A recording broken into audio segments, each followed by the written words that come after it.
We give back, sow a seed and show someone where love's at. Even if you don't give a dime, give your heart and share your time. Help somebody else in life. Give back, let's give back. Welcome to another episode of Ignite, Empower, Transform, where we highlight our urban superheroes that do work in our communities. Today our special guest is Elder Wali Abdun-Noor. I'm going to let you say it again so we can get it right, because I keep seeming to stumble over it.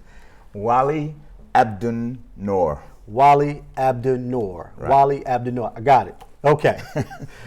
So Elder. Everyone knows me as Wali. Wali. Brother Wali. Brother Wali, that works for me. Yeah. You're going to test my skills now is what you're going to do. Okay, we want to start out as I do with every one of my guests. I'd like you to introduce yourself as in who you are and what you do. And we're just going to take it from there. So let's just start out by where were you born and raised? I was born in Harlem. I lived on 123rd Street for 2 years. Then I moved to the Bronx in 1945. Mm-hmm. Actually, I still live in the same house from 1945 to now.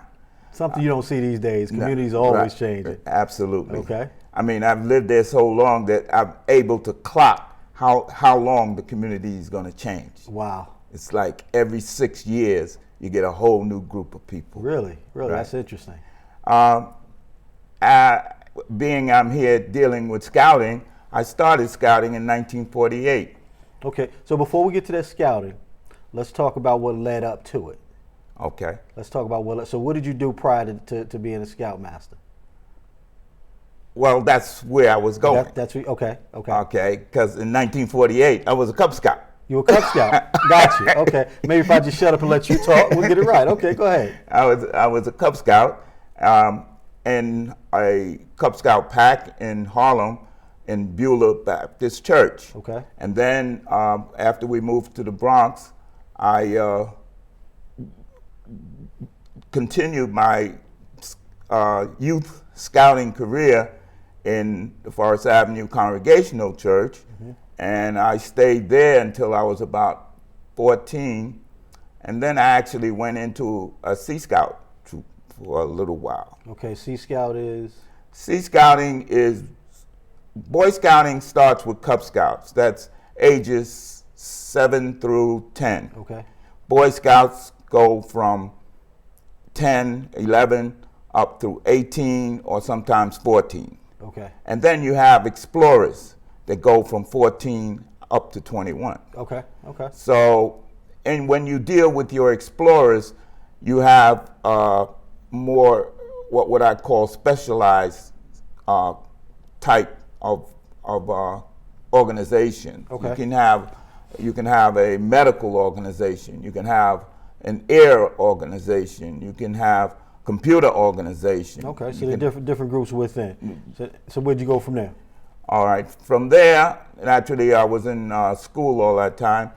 I kind of fell away from scouting when I was about 16, and from there I graduated from Harran High School and went into the Navy Reserves. Okay. And I stayed there 3 years. And from there I came out, went to the telephone company. From the telephone company, I kind of morphed into the Transit Police Department. Okay. Stayed there a while and came out of there, went back to the telephone company. That wasn't quite my cup of tea. Okay, that's fair. And from there, I kind of went into a different mode. I kind of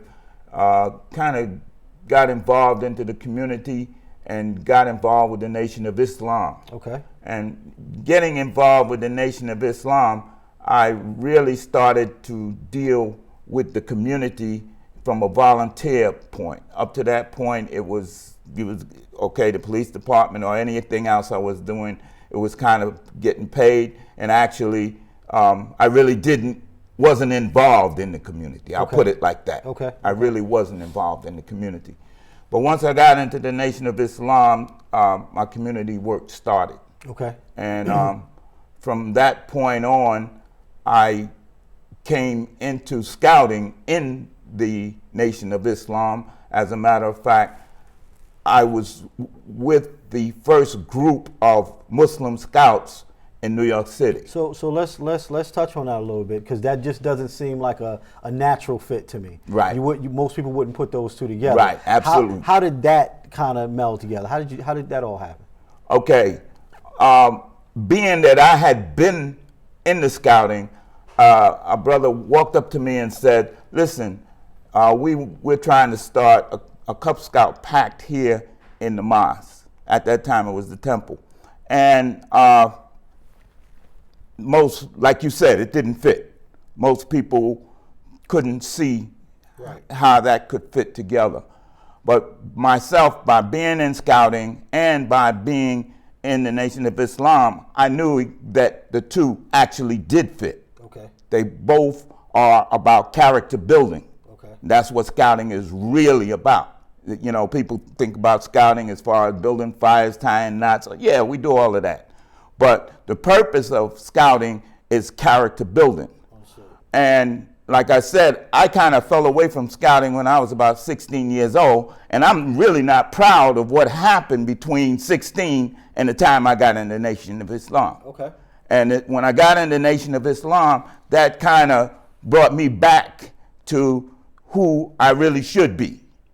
And knowing that scouting also, when I was a youth, kind of kept me out of trouble, I knew that those two fitted together perfectly. Okay. So there was a group of us that kind of all were on the same page, and we developed a scouting, actually I can't think of the name of the organization that we call, but there were different scout units. One was in Brooklyn, one was in Manhattan, and one was in the Bronx. And from that point on, Muslims started seeing that scouting did fit, and it started to grow within the Islamic community. So at this time and this day and time, there are plenty of Muslim scout organizations. That's a really good piece of information. I don't think many people, again, because it doesn't seem like the typical marriage, so to speak. Well, to give an example. Well, based on your explanation, I get it now. Someone standing on the outside, it makes sense. Character building, I get it.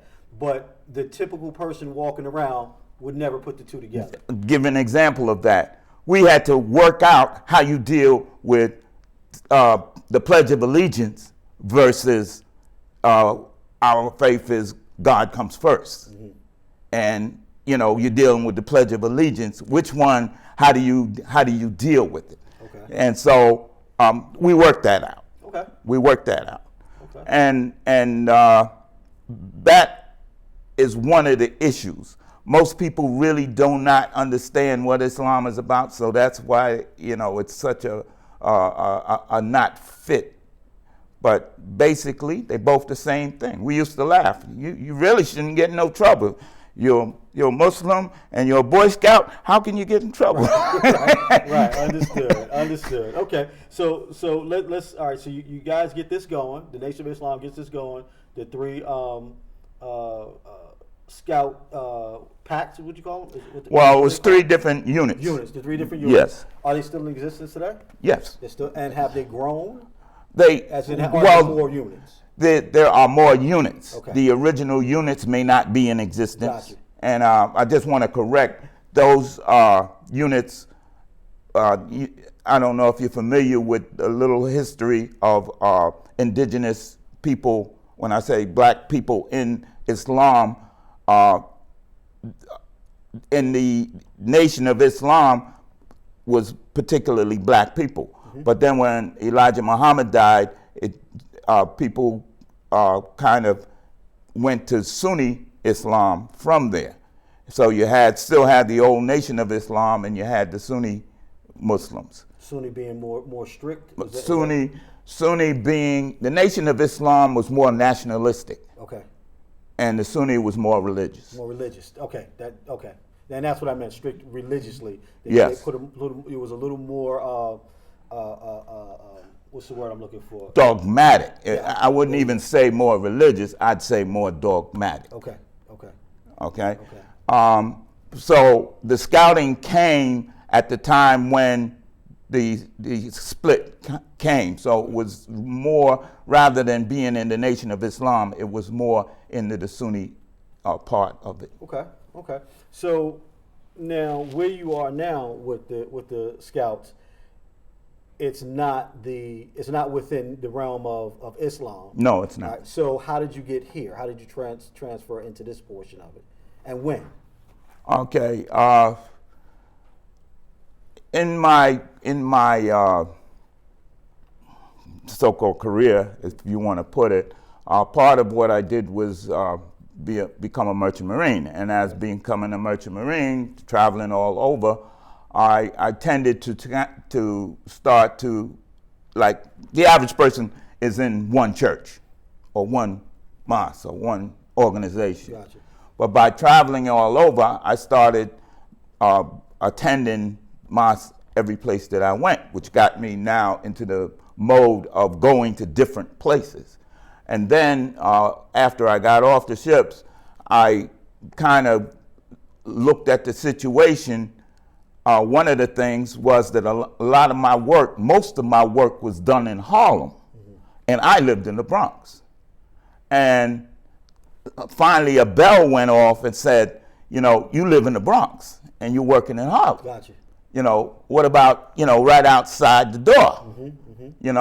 And so right outside the door meant that I was dealing with non-Muslims. Okay. And that's what was needed. So my thought was, I wasn't trying to make everybody Muslim, but what I was trying to do was to develop some character in the youth that was around where I lived. And so I tended to not get so involved in the mosque troops, and started working with the youth, the non-Muslim youth. Right. Right. And are you? I don't know how you would label it, but are you one of the founders of Troop 777? Yes. So how did the community, the Bronx community, take to this new scout unit? First of all, it's not new to the Bronx. Okay. Like I said, it was in the churches. But what ended up happening, a lot of the churches lost their youth. Okay. And so then the scouting kind of went out the window, because scouting was really based in the churches, not in the schools, not any place else. You could go, like in the area that we were in, I know there were 4 scouting organizations right there in the Morrisania area, okay, in the different churches. But as the churches started losing their youth, people growing out of it, young people not coming into it, they kind of just dwindled. Okay, this started happening in the 60s, in the 60s and the 70s. All right. I just want to clarify something. People say scouting is for the for the suburbs. You understand? That's where it's coming from. Scouting came from the Zulu nation in Africa. Okay. And so I like people to know that. That's what I let people know right off the bat. This is not something from the white suburbs. This is something that came dead out in the middle of Africa. Okay? And so I'm going to tell you what I'm going to do. I'm going to act like I don't know what you're talking about, because I'm going to let you talk, but I know that. okay. Go ahead. Good. All right. So I try to let people know that right off the bat. Sometimes people get offended. Sometimes people say, oh, fine. But as the trend, like you said, is that people more tended toward the cadets, it's still like that. Okay. I have friends that work in the community, that do a lot of work in the community, and I ask them, let's do something with the scouts. No, they want to do it with the cadets. They get more support from the community when you talk about cadets versus scouting. I stick with scouting because it's been around for 100 years. It's established. it has a lot of what would I say, principles and policies and information that 100 years has given them in how to work with youth. The youth that I have worked with, starting from when I first started dealing with the Scouts, I'm not saying every one of them became great. A couple of them fell by the wayside. I know one or two even got killed. But the majority of them, if nothing else, they run a good household. Good. Some of them, one of them was on, I think it's the name of the program, The Blacklist on TV. Okay. One of them is on there. Good. My son, he's in a book written about the Scouts. There's one the week before last, the oldest person to be hired by the fire department was part of our troop. We have boys that, these are men I'm talking about. I'm not talking about men. We have some that were on nuclear power submarines. We have some that are on the Secret Service. We have some that are film directors out in Hollywood. So, And these are all coming from the Bronx. and these are all coming from the Bronx and Harlem. Okay. So that's things that we need to know. Your influence on the youth at the time, they were youth, and now they're adult men, Right. doing big things. Who can impact the youth coming up behind them? To show you that, the Scout Master of 777, this troop, was one of those. And that brother, he's probably one of the top sound engineers in New York City. And he's going to school to, the technology that he's dealing with, you don't hear anybody talking about it. Understood. I'm gonna have to talk to him. I got some Yes. things I need to talk Yes. to him about. I Yeah. met him. I need Yes. to talk to him. Okay. Yes. That's good. So so we got some foundation about the Scouts and how it all came to pass, came to form, I should say. Let's talk about the community itself that it's in. Let's talk about what you found there, what you see there, what you've learned there. Let's talk about the community itself and how you've watched its transformation. Well, like you said, as far as scouting goes, that is a nil in the community. The big thing that took, even though people weren't in the Scouts, the community was basically a decent community. But what took the community down was drugs. Drugs was filtered into the community, and I don't know if it has recovered yet. Okay. It's still, it's not as bad as it was, but the effects are still there. So being a Bronx, like you, I was born in Harlem. My mother was born and raised in Harlem, and at some early age, if my memory serves me, she said maybe I was about 2 or so when they moved to the Bronx, which is where my father landed, where his family landed when they came from Virginia. So I grew up in the Bronx. I grew up very close to where you are, Watson Avenue area, Hunts Point, Lafayette, all that, Bronxdale, that's whole Soundview. It's my stomping grounds. I know about that epidemic of drugs. I've seen a couple of waves myself where a different drug has changed the complexion of the neighborhood. But like you, I say the same. It's not as bad as it was. No. But it still has a long way to go. It still has a long way to go. Yeah. So what do you see as the just in your opinion, what do you see as a holdback? Why hasn't it changed over and gotten better? Because things have gotten better. Things have gotten better. Well, first of all, drugs didn't just drop out the sky.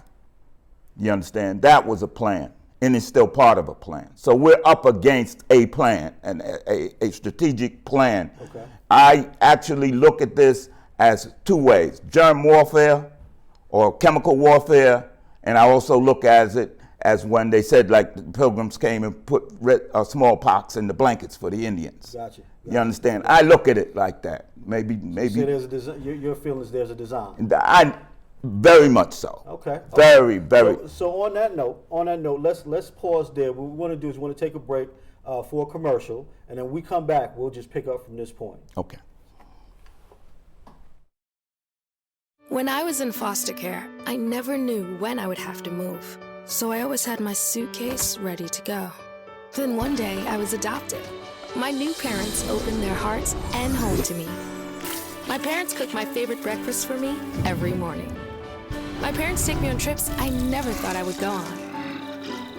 They gave me a home and an even better reason to use that suitcase. My parents aren't perfect, but they're perfect for me.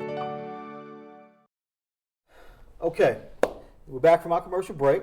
We've had a very interesting conversation so far.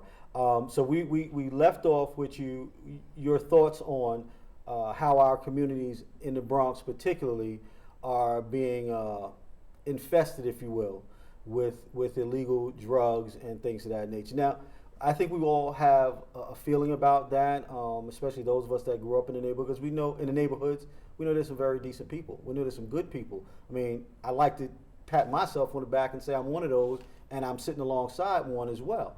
What do you think, why do you think this impact of drugs has such a hold on our community? What makes our community in the Bronx so much different than everywhere else?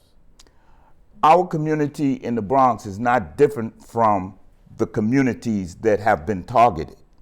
These communities have been targeted. It's a design.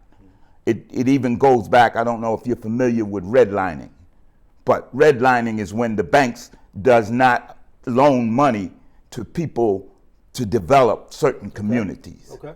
You understand? Mm-hmm. And this is layered on layered on layered ways that the establishment has, like I said, designed for the community to be that way.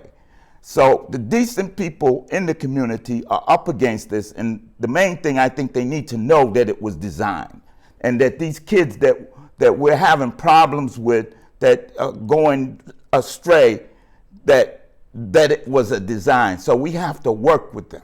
We got to figure out a way to really, really, really work with them. So with that, all right, and let's just say that's. Is I'm not defending either side. I'm not defending either side. Let's go with your line of thinking. Let's say that's the case. There's a design to keep the community the way it is. Why would that be? What's the purpose? What do you think the purpose is? The design. You really want to know? Yeah, I'd like you to touch on it. I feel that there's a certain class of people that think there are too many people on the planet, okay, and they don't care how they get rid of it. But they're trying to get rid of a large portion of the people on the planet. And they're starting with, they don't care if they use disease, they don't care if they use war, they don't care if they use drugs, they don't care what they use, but that's part of it. And so, and the second part is that they will deal with the people that they feel are expendable. Okay, so let's go this way now. So again, there's a group in your estimation that has this disposal mentality, mm-hmm, and those people we're talking about, we haven't been talking about it in the Bronx. This is what we're talking about right now. And there's other communities similar to the Bronx. I get what you're saying, but let's say any of those communities. What do those communities need to do to stop this extinction? Okay, we go back to, like you said, you went to the Millions Man March, mm-hmm, the Millions More March. One of the things that was brought out in both of those marches is that we, as ourselves, have what it takes to get ourselves together. If we work together, if we not, it's not all about me, right, but we start becoming about us. We have what it takes to get up off the ground and get it going.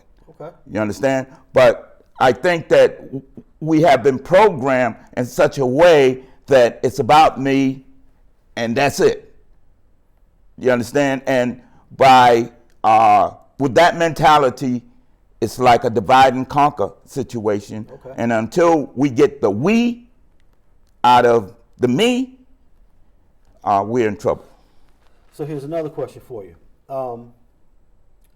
In the last, I'd say year and a half, 2 years, I've started attending church regularly. I go to church whenever I'm able to get up and get there, which is just about every Sunday I'm at church. And I do other things within the church. I'm not just one of those shows up on Sunday.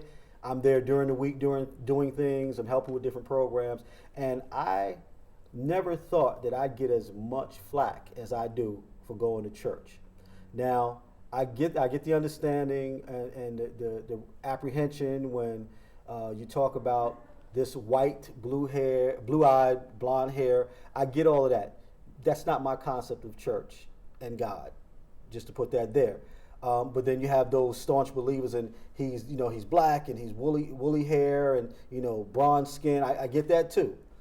That's not what I'm going to church for. I'm not going to look at this picture of either one. For me, it's about a spiritual cleansing. It's about being more in tune with who I am and the people around me. I still think it's more about unity. That's what I think church is. Now, whether it's a church, as in Baptist, Christian, whether it's a mosque or a temple, all of them have the same foundation in my estimation. They do. So, good. I'm glad we're on the same page there. What is it that you or I or anyone that's trying to do the work that we want to do, what is it that we're doing wrong that's not allowing these young men especially to come and sit down in a church, in a mosque, in a temple, and just kind of vibe with one another and get what they need to be able to go back out into the community and make that community better, as opposed to standing on the corner, pants sagging, shooting guns, smoking and drinking like there's no tomorrow. Okay, let's not forget the environment that they live in. Mm-hmm. And when I'm saying the environment, I'm not talking about the environment they made. I'm talking about the environment that is put on them. Okay. You look at the music that is given to them to listen to. Okay. You look at the movies, the videos. Okay.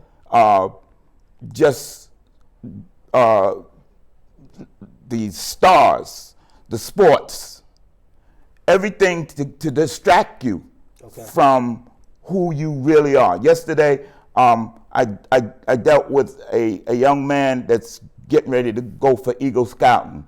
And the question was asked, how come you're here? And how come you're not allowing the others out in the street to pull you out? And he says, I know what my priorities are. Okay. I know that if I do the things in the street, that's not going to help me down the road. Gotcha. The young people today, a lot of the young people today, part of the problem is that they're looking at today.